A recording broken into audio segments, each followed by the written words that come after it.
Hey everyone, welcome back, or I don't know, this is the first of many, but I have with me my friends, Alexi and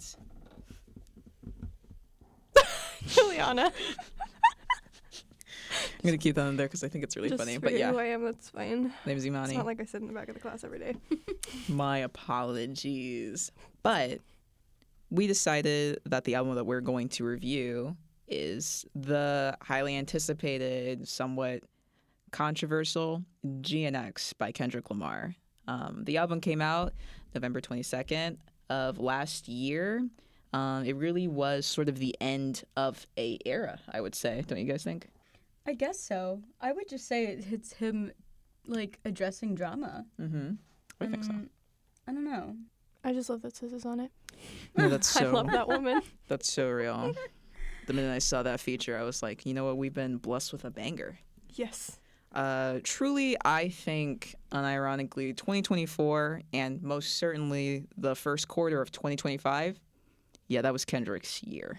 Yeah. I'm sorry to say. 2024, truly, I thought it was going to be a boring year. You know, it was my final semester. I was like, I've got really nothing looking forward to. All of my favorite shows weren't updating. Invincible season 3 wasn't out yet. You know, I was sort of like struggling for air. When that first diss track hit Spotify, hit Twitter. No, that was really hilarious.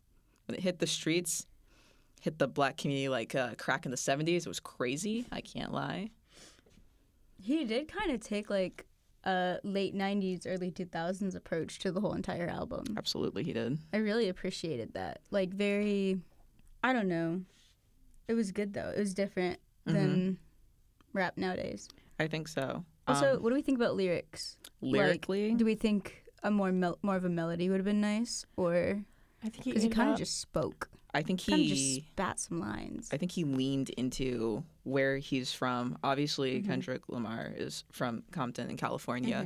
And very much, if you look back at like 80s, 90s, and even into the early, mid 2000s, it definitely was the style of rap. I feel like a lot of people, especially a lot of younger people, I don't think remember rap before it became like Lyrical Miracle and a lot more melodical due to the influence of Kanye West. But beforehand, the type of rap that you hear that's really popular nowadays, that didn't exist back when Kendrick was growing up on, you know, hip hop and rap. So I think he's really just sort of connecting to his roots, back to, you know, his idols, his heroes that he emulated, you know, obviously, because I'm pretty sure he and Tupac are from the same area. Okay. Yeah. You can really see it. People. That makes sense. Yeah, that does make a lot of sense. Well, you know, they rap the same. Right. They rep the same gang. So, you know, you just had to. They were probably born same time, too. Probably. Yeah, no. Yeah. I think he has an interview specifically where he talked about seeing Tupac perform in his neighborhood, and he thought it was wild because when he was a kid, he, in that exact same spot, watched Tupac sort of like impress That's everyone and wow the crazy. crowd.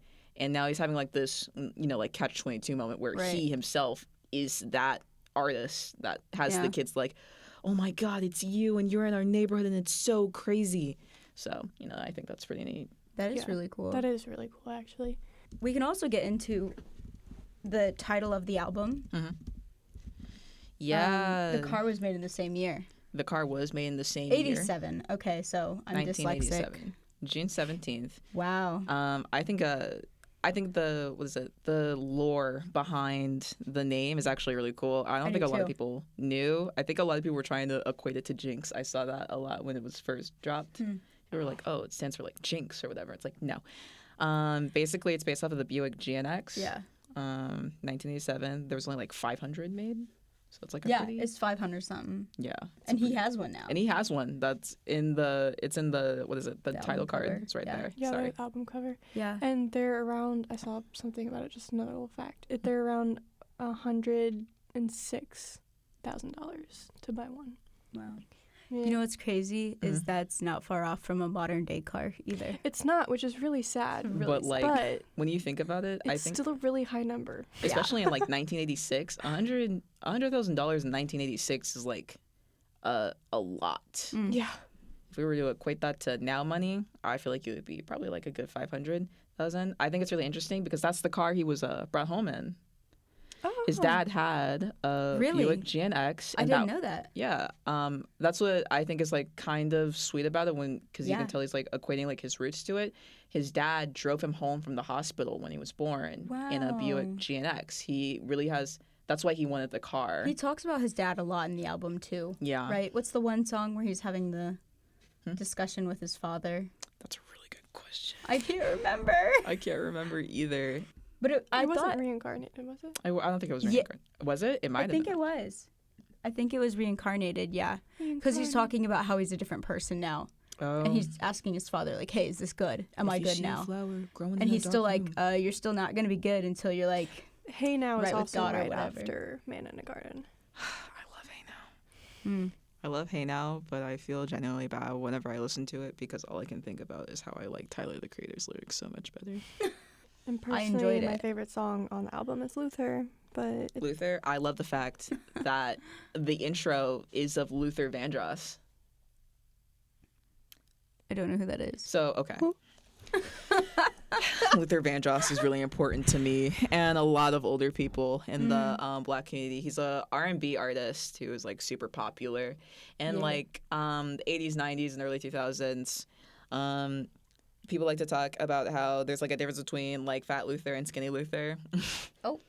But so the song that's titled by is Luther, and Luther is sort of like a romantic like R&B artist, so I think it's like really fitting that he sampled. oh wait, that is really cute though, because the song's about like Yeah, people making the world better together. yeah. He has the song he sampled is about Luther Vandross singing to Aw. his like lover like we Wait, should be in that's love so and make the cute. world I better. didn't even realize Wait, that. that's so cutie. Mm-hmm. I also He did a love lot of cool things in that album. SZA's and Kendrick's relationship. I think they it's have very the cute. cutest friendship I've ever seen in my entire life, and I just need it. All right, what's your favorite song from the album? Gloria. Why? It's sweet. And it's the end of the album. It is the end of the album. Yeah, it was a good That send was off. just a joke, but it wasn't that funny, but it was It was a good tried. joke. It was a good. I had a laugh. Okay. Thank you. Aquafad. Little yeah. I Thank you, liked Gold. Gloria. And I also liked Peekaboo for Good song. Reincarnated. No, no, no, no. yeah. Top. I also whichever song it is that where he's talking to his dad, I really like that one. I think it might be reincarnated. I think it is. Like I said. But I'm not gonna take the time to look that up. Fair enough. Favorite song? My favorite song, obviously. All I ever wanted was a Black Grand National. You guys know. Screw being baby. rational. This is what they asked for, you know? Yeah. I love TV off. Turn this TV off. Turn this TV off. Turn this TV off. Turn this TV off.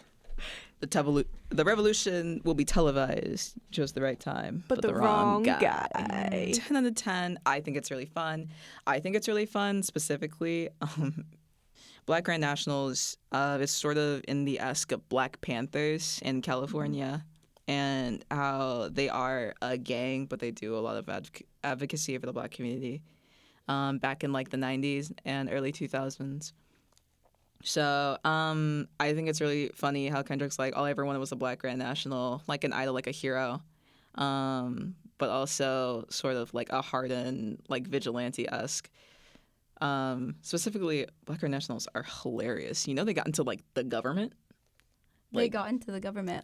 They were having talks with the mayor. Heck yeah. Yeah, no, it was like quite serious. They were really on that timing, actually.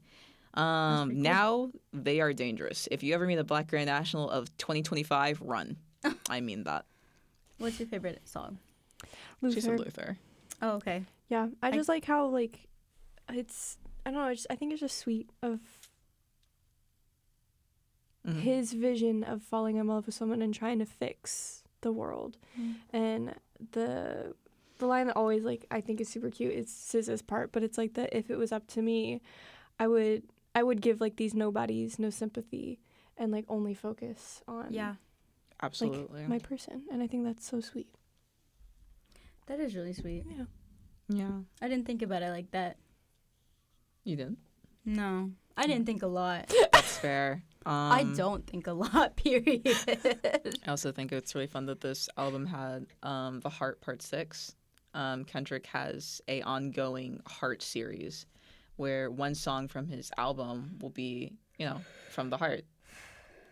So every album he's released... Was it titled that? The Heart Part 6. Is it titled that? Yeah. Oh.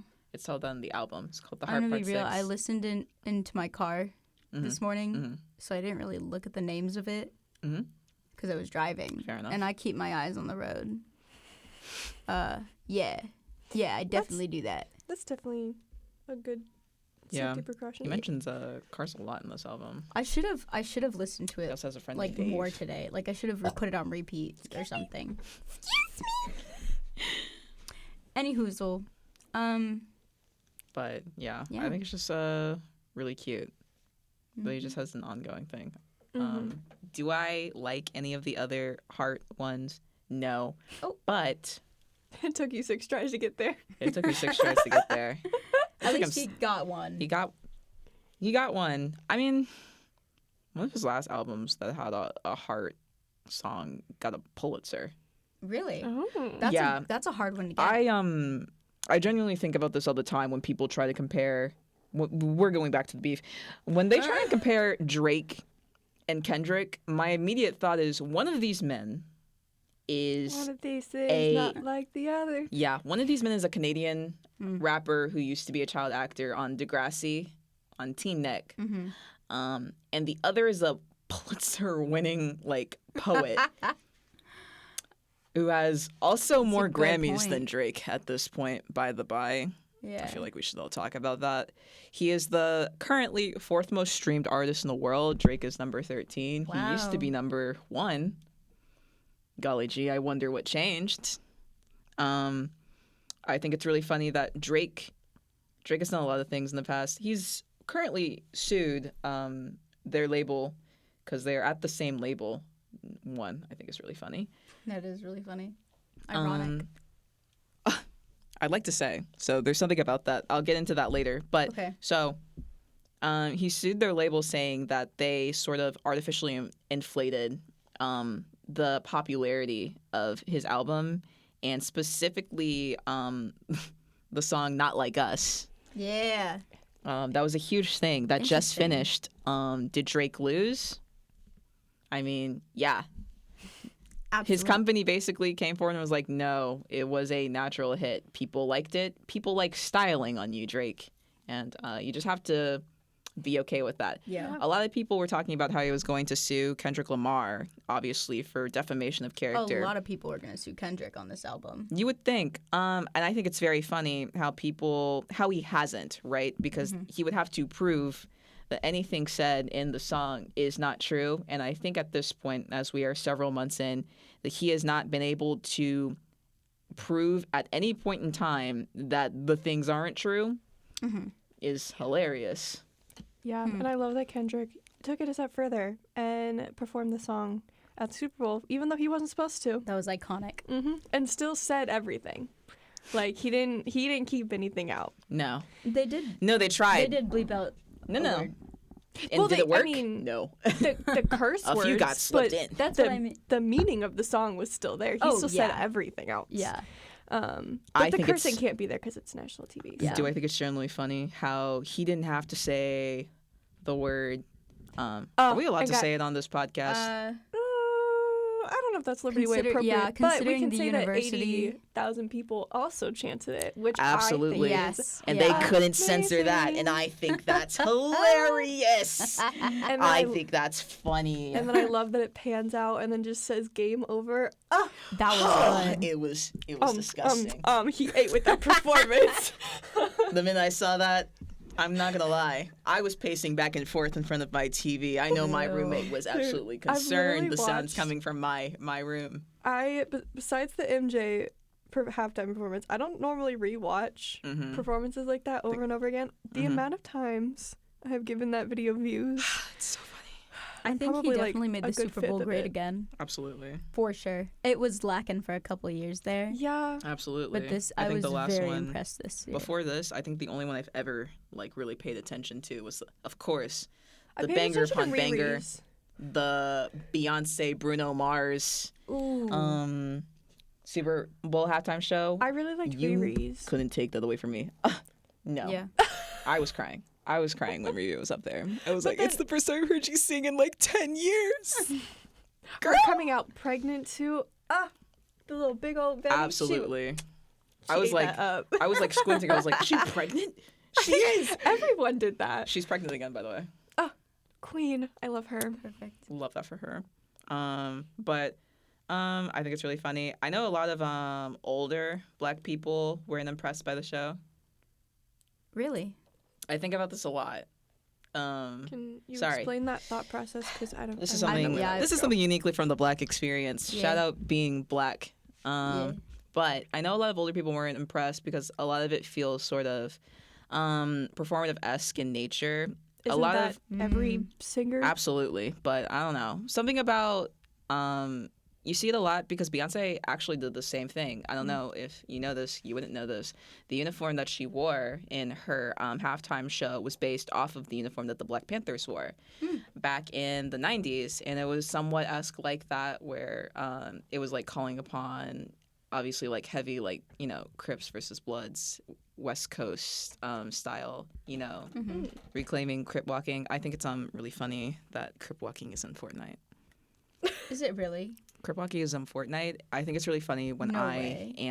when Kendrick was Crip walking on the Super Bowl. I think the Yeah. overarching thing that I saw was people then attempting to imitate it on TikTok. And I think it's really funny how if you go into the comments of any of those like dances where like TikTok stars were like doing it, it was like a bunch of Black people being like, "Never do this in California. Oh. Never do this in California, or I personally will shoot you." Right.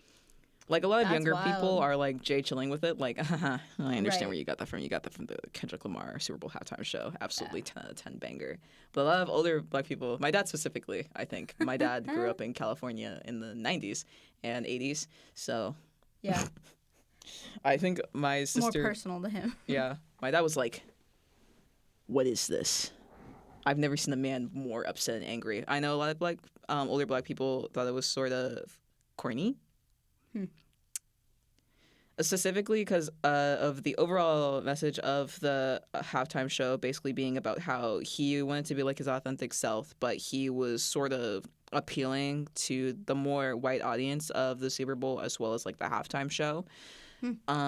That's why you see him doing his more popular songs are more popular with like overarching audience, aka like white audiences, specifically some of the songs he did with SZA, and them being like, no, it's as American. It was like it's as American to be as I am in this our sort of divided place, and like be myself. And that's when he sort of performed a lot of the stuff that's like more based in like West Coast, and also when he performed Not Like Us, which I thought was really funny. Yeah. So, you know, the overarching theme. That's why Samuel L. Jackson was there as Uncle right. Sam. I forgot about And that. why he was Oh like, yeah. Why did I no, already forget about too loud, too reckless, too ghetto. That's why he said that. That makes sense. Wow. I didn't put a lot of thought into the halftime show at all. I know. Really? Oh, I know a lot of looked at people were every single article that I know a came lot out of people about were that. like a lot focused on the obviously the beef portion of it because you know Right. It's I didn't know literally he had him beef with so many people. yeah. Like literally everybody. I think that comes Yeah. with being a rapper. Because That's true. he though. actually talks about this in Whacked Out Murals. Basically talking about how there's a lot of people, especially Black people in the industry, who pander to softer audiences and change their sound and the meaning and like the reason why this music has become the way it is to appeal to a lot more general artists, and the people who do it the most he has a tendency to hate the hardest. It just so happened that to him the person who idolized this specifically was Drake, Yeah. because Drake is an appealer. Drake doesn't really have like a sound, like a set sound. Yeah. He's a person, a lot of his fans will attribute it to him being able, he's like, no, he's versatile. He likes to try different things and like dabble in like different culture. It's like, no. When Despacito was popular, he did Hotline Bling because of the, you know, like the Latin beats and things like that. I think that's like the most specific version where I'm like, anytime something is popular, he will hop on that.